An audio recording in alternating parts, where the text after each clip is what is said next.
오늘도 하나님의 은혜를 사모하여 말씀 앞에 나오신 여러분들을 주님의 이름으로 축복합니다. 오늘 말씀은 누가복음 23장 33절에서 43절까지로 십자가를 통해 예수를 보라는 제목으로 말씀 증가하겠습니다. 교회력은 예수님의 탄생을 기다리는 대림절에서 시작하여 왕이신 그리스도의 주일로 끝이 납니다. 교회력을 지키는 목적은 매년마다 예수님의 생애 전체를 따라가며 그분의 삶을 배우고 오늘 우리의 삶 속에 재현하기 위해서입니다.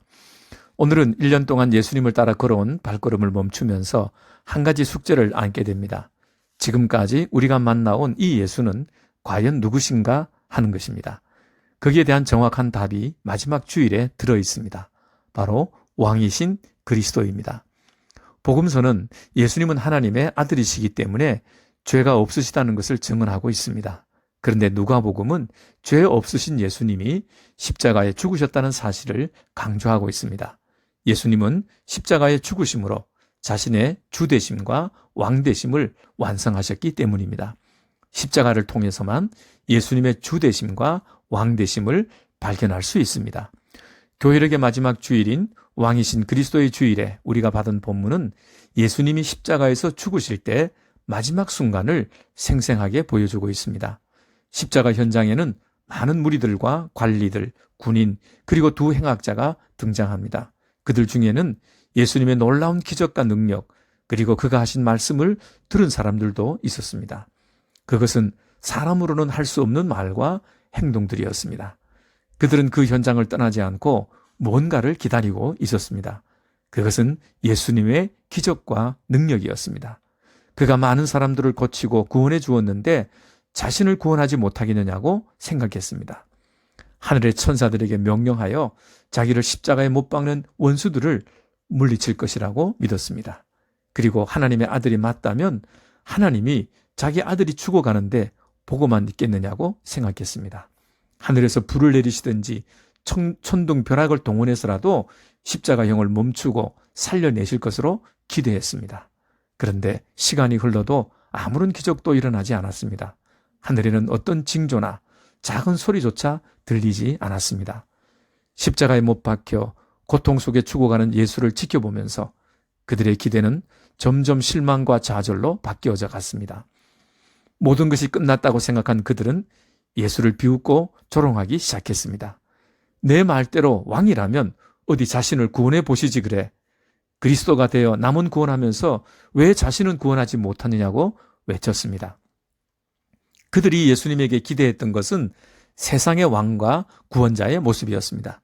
놀라운 능력과 권세를 가지고 로마 군대를 쫓아내고 나라를 세워서 자기들을 배부르게 먹게 하고 부족함이 없이 살 수 있는 많은 재물을 줄 것을 기대했습니다.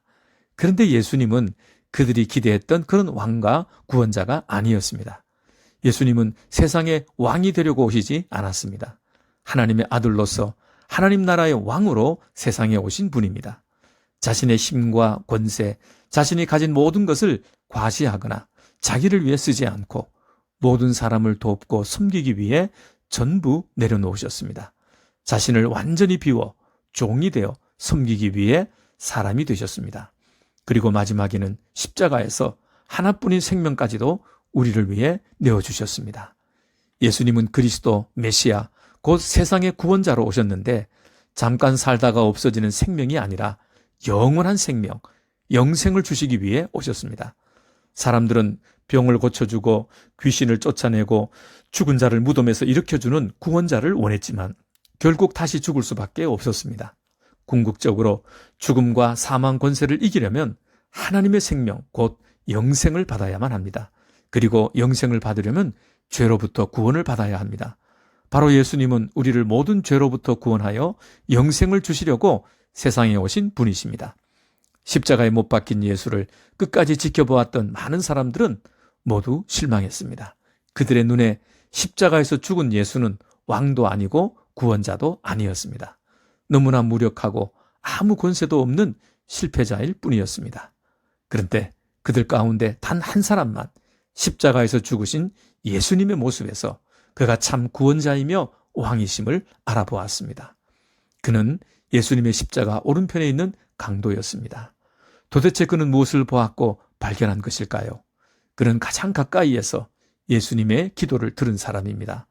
아버지, 저들을 용서해 주세요. 자기들이 하는 것을 알지 못해서 그런 거예요.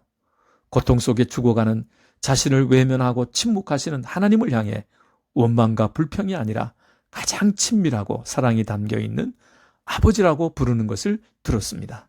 사람이 가장 진실해지는 순간은 죽음 앞에서입니다.